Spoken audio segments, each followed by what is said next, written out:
So we're gonna do it a little different here. And the reality of the situation is, I know I probably could have made this also a Twitch stream, but I'm not going to. I'm just gonna record this like I'm doing and take it from there. The fact of the matter is, in 1987, in 1985, starting when Vince McMahon took over from his father, he slowly but surely started edging his way toward national supremacy for the WWE. And that was the complete opposite of what everyone had. The commonality of what everybody was expecting in the last 30, 40 years in the professional wrestling world, because it was always shared workers. It was always all about just normal, being normal. And, the simple idea of the world of professional wrestling does not revolve, isn't meant to be around one territory. It is meant to be where the people in Memphis enjoy Jerry Jarrett, the people in New York enjoy Vince McMahon, the people in Minnesota enjoy Vern Gagne, California, Roy Shire and Little Bells, Texas gets the Von Erichs and Joe Blanchard, Florida gets the Grahams, and each area has its different style and its unique interests to make the fan base, and the fan base makes it work. The fact of the matter is, Crockett Promotions was the wrestling capital of the world in 1987, and WWE was the entertainment capital of the world for the professional wrestling business in 1987, even though there were other territories still around, like AWA, Portland with Don Owens, Jerry Jarrett was still active, Ron Fuller, sorry. The Fuller family were still active in Tennessee, in Alabama. The Von Erichs were still active in Dallas, and I'm sure there's some lesser known territories that I might be missing. Bob Geigel was still active from what I remember. But again, each territory, each area, the fans preferred one over the other. In the Carolinas, the fans preferred Crockett and their NWA wrestling to Vince McMahon 9 times out of 10. But Crockett was so wrapped up at this particular moment with the idea of competing with Vince McMahon that the thought of just standing pat on his laurels, sort of like Jerry Jarrett did, and maybe that's why Jerry Jarrett was last to go out of business. Jerry lasted until 95, 96, and he ended up working with the WWE. But Jerry did not expand. Jerry did not try and go national. Vern Gagne did, to a lesser extent, try and go national, expanding from Minnesota to Illinois, to California, to Nevada, to Colorado, and places like that. But also, if you hear from people like Jim Cornette, who was there, the schedule that they had with Crockett Promotions, it was crazy the amount of traveling they did, unnecessarily that they did. And that if they would have just stayed in one particular area like the Southeast, then they probably would have lasted a lot longer, and they wouldn't have had the financial burden that they did. And that's where we catch up to Starrcade 1987, Chi-Town Heat. We'll get to the tagline in a little bit, but Starrcade, by the time Starrcade 1987 rolls around, the wrestling war is a 2-horse race. It's WWE and it's Crockett Promotions. But the fact of the matter is, WWE is trying everything they possibly can to make sure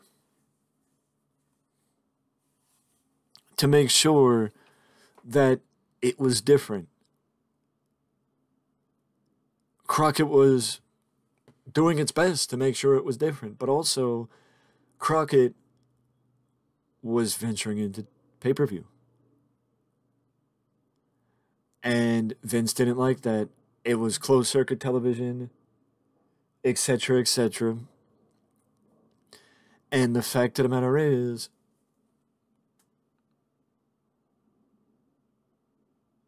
the fact of the matter is, WWE created a Survivor Series to compete with Starrcade, and Vince, as you see there, the WWF also limited the amount of pay-per-view providers that would carry Starrcade by not allowing providers to carry WrestleMania if they did not carry Survivor Series exclusively.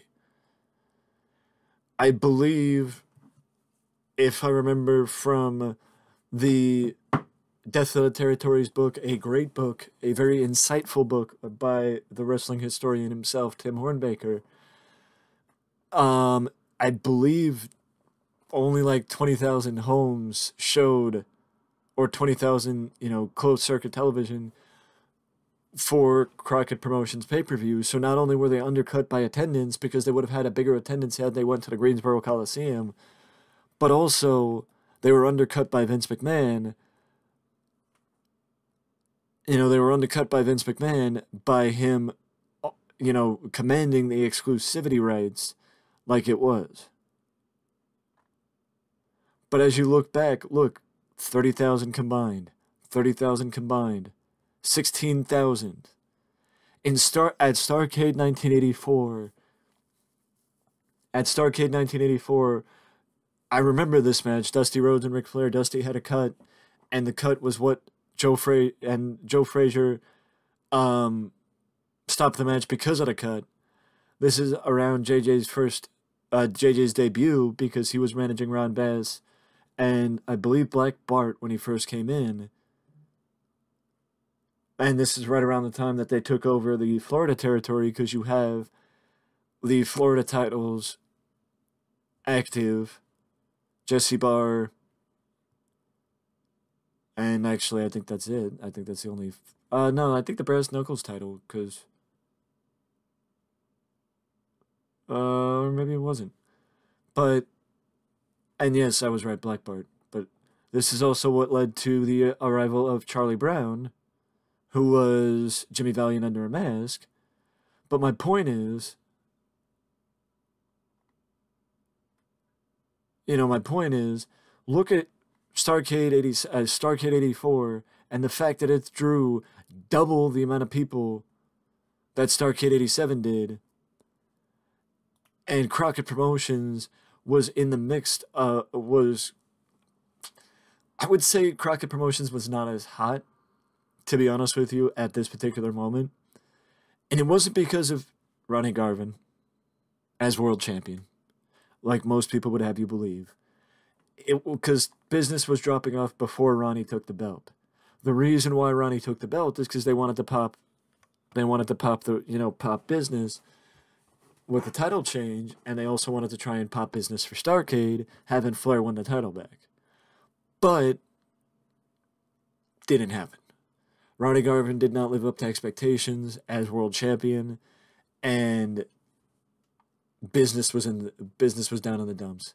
Overall, Starrcade 87 was a financial failure and did not hit the home run that Crockett Promotions needed it to at this particular moment, and was one of the reasons why a year later Crockett sold out to Ted Turner.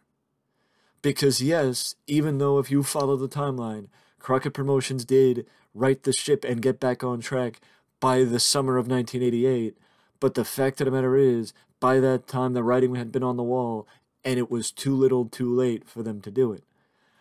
You can say all you want, it was the financial burden brought on by, the private jet planes and this and that. The reality of the situation is, had Crockett not gone as national as he did, and maybe took a page out of Jerry Jarrett's book and just stayed where he was, maybe going up to Baltimore, because they did run solid shows in Maryland and DC And Philadelphia, you know, they always had a hot crowd in Philadelphia, did Crockett Promotions, but stopped in Philly or stopped in Pennsylvania and then went all the way down to Florida, maybe branched out to Alabama or, you know, branched out to dead territories that, you know, nobody else was in. You know, but you say, oh, well, what about Missouri? Missouri was killed. Missouri, the Missouri territory from St. Louis Wrestling Club to the Kansas City office, you know, Bob Geigel in Kansas City and Sam Muchnick in St. Louis. Once Sam left, once Sam retired, that killed, you know, that war that prolonged with Larry Matuszak, the WWE, and Bob Geigel, it killed St. Louis. It killed that territory. And it needed to go dark for a while. Missouri needed to go dark for a while. Texas could have still been brought back. But, you know, by that point, 1987, Bill Watts' territory was out of commission too. Because of the oil crisis. So there was no reason to travel to Bill Watts' areas or Bill Watts' old stomping grounds, because if Bill Watts wasn't going to do business in those areas when he was a legend in that territory, if nobody was coming out for him, why would people come out for an out of town promotion? You know, if he never went national and would have stayed in the East Coast, the financial burden wouldn't have been as strong because they wouldn't have gotten those jets. They wouldn't have done it. And they wouldn't have done Starrcade in Chicago. This was the first Starrcade not held in the Carolinas/Georgia since 1983 when Starrcade started. It was the first Starrcade not held in Crockett's stronghold. And again, even if you want to do combined attendance from the last 2 years, 30,000 people. If you want to split it, it's still almost triple what they got going to the UIC Pavilion in Chicago. It is almost triple what they got. That's the problem. That's the problem. They took Starrcade away, and they lost something when they did that because they lost the people. The people felt betrayed that Starrcade was taken from them. The show that they've had since its inception, and it made them feel special. You know, if you look at it and say, oh, well, you know, look at the Bunkhouse Stampede. Bunkhouse Stampede 88 was held in Uniondale, New York at the Nassau Coliseum.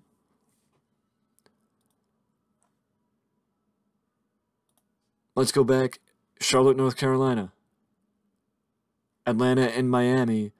But this was the Great American Bash Tour. So it was a little bit different.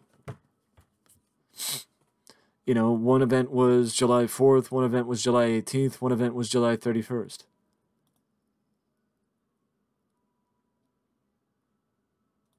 Again, the Great American Bash Tour. Charlotte, North Carolina, 27,000 people at the American Legion Memorial Stadium in Charlotte, North Carolina.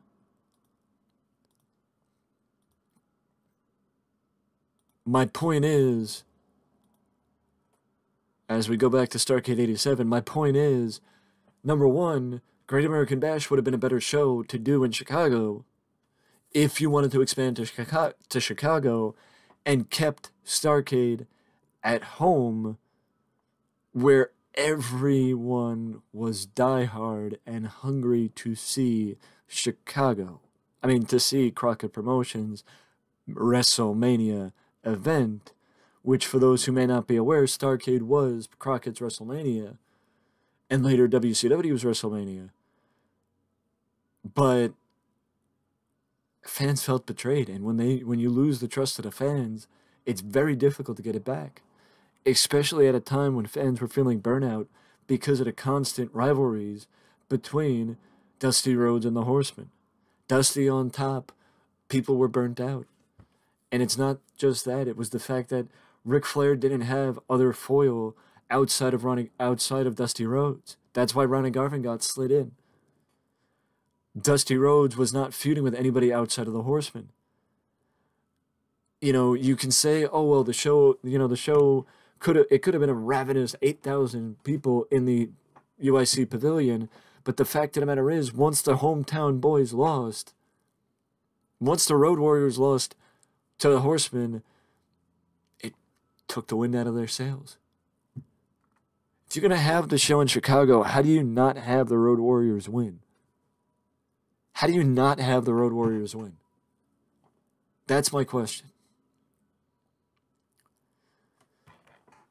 You know, and though this one isn't, you know, this one wasn't meant to be this wasn't meant to be the focus of the video where we go and dive into what I would do if I could change it.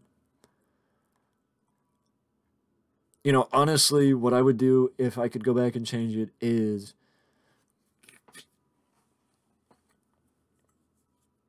once Crockett saw financially he was struggling, which who knows if he did or he didn't, if Crockett knew how bad the financial situation was becoming and how much of a need, a necessity it was to strike it big, then why stray? Because if it ain't broke, don't fix it. Crockett Promotions made the mistake of going nationally when they needed a financial home run. So why would they do it where it wouldn't be a financial home run? Because they hadn't, you can say, oh, well, they hadn't built up the Starrcade name.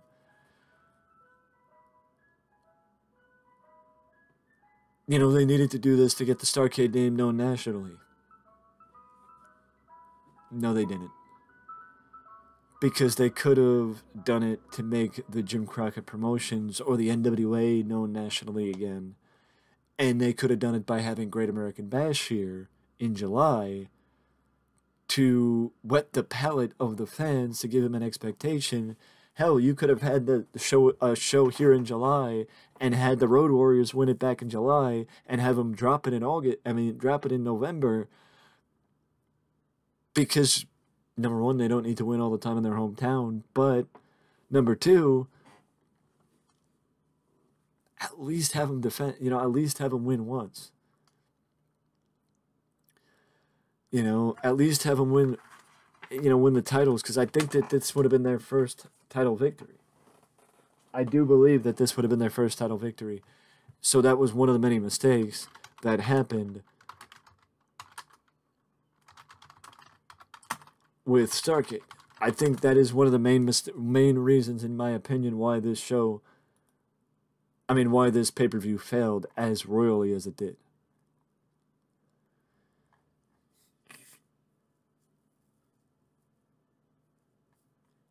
Okay. So, as you saw, I was looking up the UWF World Tag Team titles because at this particular moment, back in May of 1987, Crockett bought out Bill Watts and merged the UWF with Crockett Promotions.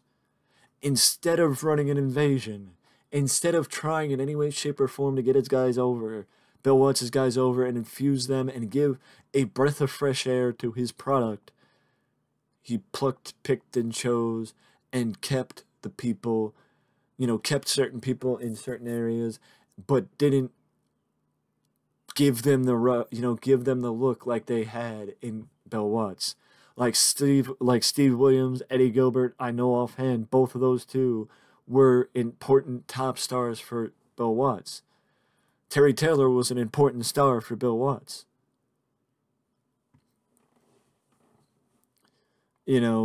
Those guys were important stars for Bill Watts. And I'm sure there were a number of other people that were brought in, but the fact of the matter is, they weren't given the opportunity to get the spotlight, to get the attention, to become top stars in the new area, because that's not what they wanted them for. They bought out Bill Watts because of how much Bill Watts was paying I believe Bill Watts might have been paying $50 to $100,000 in syndication deals, trying to syndicate as much as he could to catch up to the WWE as far as a nationally syndicated company. And the only reason why Bill Watts failed, in my opinion, is because of the oil crisis. But we're not talking about Bill Watts. We're talking about Crockett Promotions. We are talking about Starrcade 1987. And the fact of the matter is, my point is that there is not one reason why this pay-per-view was a financial disappointment and why this led to Crockett selling out the year following. And in my opinion, the second wrestling war, this was the first, but also I would like to wonder if Crockett would have been better, if WCW would have been in better hands had Jim Crockett Promotions, had the Crockett family never lost control. But also, Crockett never changed the office structure. Vince did when he was started going national. Crockett still had about 20 workers in his office going national and working everybody to the bone, and never expanded the output of the office. Instead, he spent it on travel expenses and private jets. You know, mistakes were made. It wasn't just one, it was several, but it would have been avoided had he stayed in the Southeast. Had Starrcade been in the Southeast. Now, if you want to look through it and say, what would I have done? Because that's part of the fun of talking about stuff like this. What I would have done was, first things first, as you could probably tell, I would have kept Starrcade in Greensboro and Atlanta. That's it. I would have had it where they've had it since 1984. I mean, since 1983. I would have kept it in the Carolinas and Georgia, because you're drawing there and you are desperately in need of a financial home run. So why have your biggest pay-per-view of the year anywhere else but your home base, where you know the people are going to come out and be ravenous and make your product seem like the best product in the world? Second, I would change a couple of the matches. Namely, I would get rid of Steve Williams and Barry Windham. I would get rid of Luger and Dusty. I would also get rid of Ronnie Garvin and Ric Flair. In actual Crockett Promotions, in the actual world of Crockett, Barry Windham fought Eddie Gilbert on TV in October 1987. What does that have to do with the price of tea in China? Eddie debuts in May. I would give him some give him some enhancement matches to get people familiar with who Eddie Gilbert is for the first couple of months, and then just randomly, spur of the moment, maybe Dusty mentions the infusion of talent like Eddie Gilbert, and just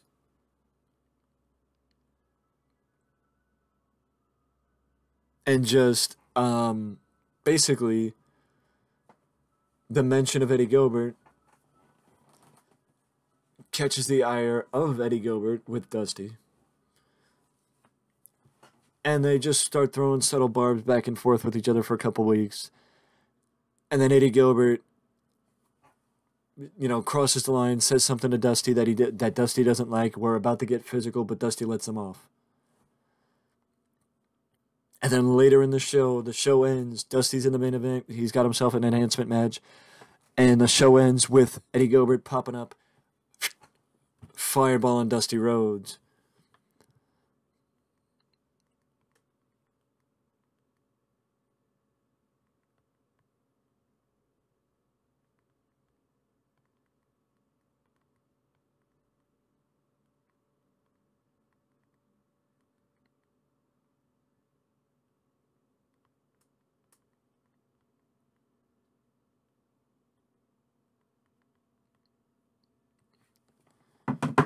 Fireballing Dusty Rhodes and starting a new feud and giving Dusty the opportunity to take time off of TV, because how do I miss you if you don't go away? It gives Dusty the opportunity to take time off TV. It makes Eddie Gilbert a star in one of the most nationally known companies in the world. And it makes the people hate him. Because the fact of the matter is, if Eddie can draw in Memphis, there's no reason why he can't draw with Crockett. You just gotta give him the time, the place, and the right person, and Eddie Gilbert will be a draw. Eddie Gilbert then does his match with Barry Windham, gets himself counted out, the same match that I mentioned in October of '87, and Eddie tries to fireball Barry on the following episode because Barry calls him out, calls him a coward, and the fight goes on, and Eddie gets knocked down and fireballs Barry Windham like he tries to fireball Barry like he fireballed Dusty, but Barry avoids it, and then that leads to Barry Windham versus Eddie Gilbert at Starrcade. I am pulling Michael Hayes and Jimmy Garvin. I'm getting rid of that 6-man tag team match. It's going to be Sting and Rick Steiner with Eddie Gilbert at ringside instead of the 6-man tag. Sting will get himself a singles win against his former stablemate in Hot Stuff Incorporated. And honestly, if we want to replace Barry Windham and Steve Williams, there's no reason why we can't find Larry Zbyszko a tag team partner and team him up with Baby Doll against Jimmy Garvin and Michael Hayes in a tag team match, and we'll probably give them around 10 minutes. We could probably give Sting and Rick Steiner about 8 minutes. I will say that Rock and Roll still beats the Midnight. I think I'm going to change it from a scaffolding match, though, to I'm going to give them one of the cage matches. I'm going to give them one of the cage matches, to be honest. We'll keep the unification match. But I would have Eddie Gilbert not at ringside and Terry Taylor play the heel. The cowardly heel trying to back off Nikita, because given them, I don't know. I don't think that with Nikita, I don't think he needs 18 minutes. I think 12 minutes, 14 minutes tops would probably be enough. But Nikita still gets the win. But Nikita also needs somebody to go immediately towards, because around this time is when Nikita started going away and walking away from the company because of his wife's illness. I know you could say, well, why not have Terry Taylor win then? Terry Taylor was a solid hand in the ring, but I just never was really a fan. And I don't hate what they did in real life, where Mike Rotunda ended up winning the world television title from Nikita. So I would probably just keep that instead. Road Warriors beat the Horsemen, no doubt about it. The Road Warriors beat the Horsemen, and then the Road Warriors go into a feud with the Sheepherders, as the Sheepherders are coming in as the UWF World Tag Team Champions. Because can you imagine, when they're still able to work, Luke and Butch in brawls with the Road Warriors, bumping for Animal and Hawk, and we do a unification match with them. We do a unification. We still do the Powers of Pain, and we give the Road Warriors a couple of months with the titles. And then I would probably say give or take around Great American Bash. If you can get 3 months out of it with the Bushwhackers and 3 months out of it with Powers of Pain, I would say Great American Bash. You bring back Midnight Express, or you bring back the Arn Anderson and Tully, and you have them take the belts off the Road Warriors going into Great American Bash or around the Great American Bash. But what about Arn Anderson and Tully? I would have Arn or Tully go back to singles action with Nikita and join the TV title picture, because they'd be needed. And maybe that would open up Arn or Tully to become the tag team wrestler then, instead of singles. I mean, I would prefer Luger in a tag team, but that's just me. That's just me. What I would do with Luger is this. Luger would go against Ronnie Garvin instead. Eddie would, like I said, Eddie Gilbert would go against Barry Windham. Luger would go against Ronnie Garvin for the U.S. title. Same finish, Ronnie Garvin, after being screwed with and screwed with and screwed with for months by the Horseman, finally gets the victory on accident because JJ accidentally costs Luger the title, and Luger ends up turning babyface. Like it says, Luger would be kicked out of the Horseman after blaming JJ for losing the title. Later, he would team up with Barry Windham to capture the NWA World Tag Titles. Barry turned on Luger to join the Horsemen.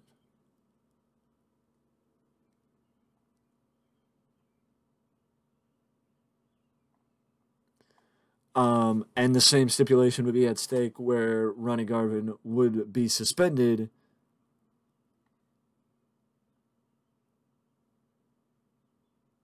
Oh, no. That's totally different. Sorry.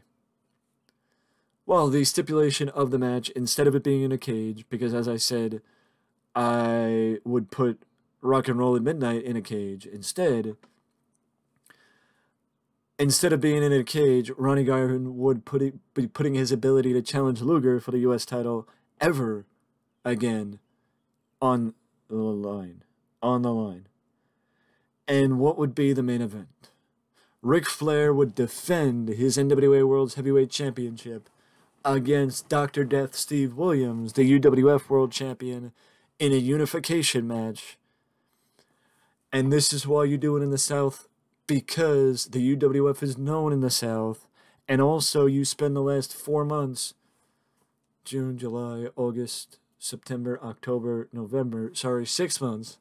You spend the last 6 months building up Dr. Death, making him a credible threat to Flair, and explaining the world title. That's where Jim Ross comes in. You explain his accomplishments because Jim Ross becomes the lead announcer after this pay-per-view, or around this time for Crockett.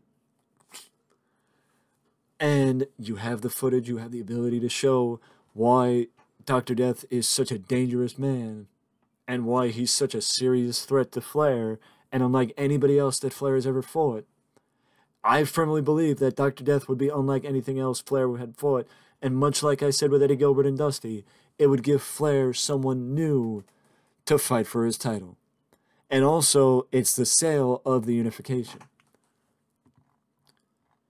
You know, if I had to say maybe Brand Warfare, or a show like no other, or champion versus champion, that always sells.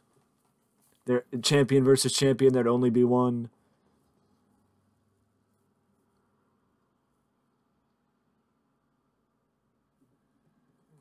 You know, whatever the case is, but you had to figure it out from there.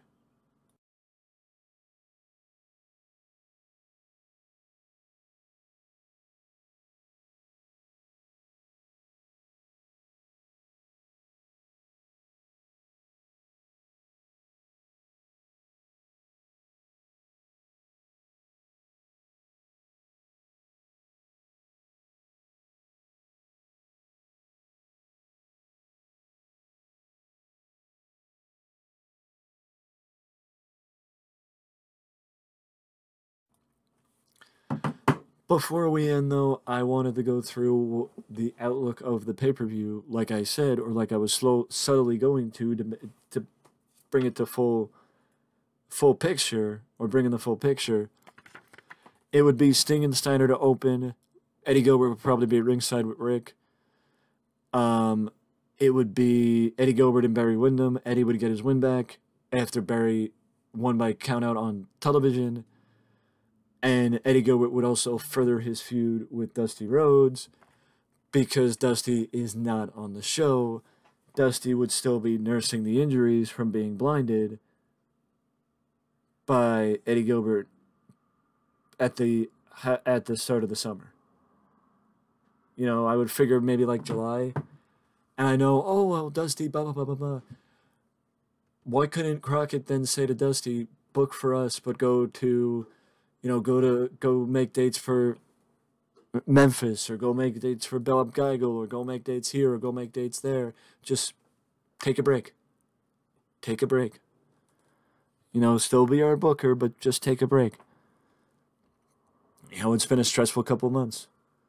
Like I said, Rock and Roll at Midnight stays, but it's a cage match instead of a scaffolding match.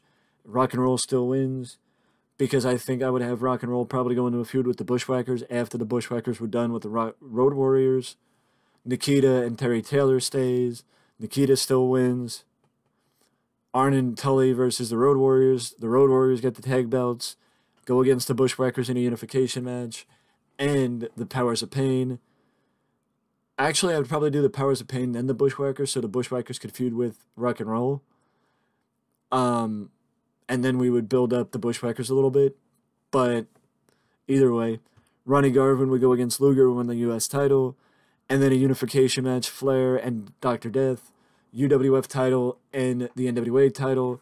And honestly, if I would sit down with Ric Flair, after the fact, before, and ask him if he would have any problem putting over Dr. Death and establishing a new star, and just taking a break from being world champion for a little bit. Just taking a little break. Giving us an opportunity to build up Dr. Death and properly execute some positive energy from the sale of UWF and the purchase of UWF, merging them into Crockett, getting some reliable stars like Sting and Rick Steiner, some future talent like those two, and some immediately established titans and top draws like Eddie Gilbert and Steve Williams, giving them the opportunity to draw and become top stars by having them feud with Ric Flair and Dusty Rhodes respectively. Just giving those two, Dusty and Flair, a break from each other, and Dusty a break from the Horsemen, feuding with somebody else. Let me know down in the comment section below your thoughts on Starrcade 87. Am I right? Was the biggest issue Crockett trying to expand too far from his home base? And if he would have stayed in the Southeast, then things would have been a little bit different. And it's fun to think about how things would have been different for the NWA had Crockett not tried to nationally expand and wasn't so focused on competing with Vince. Was it a mistake to have it in Chicago? Let me know down in the comment section below. And if you want to see more videos like this, let's get the views above 10 to let me know it's something you guys want to see. With that being said, though, that is it from me, and I will see you in the next one.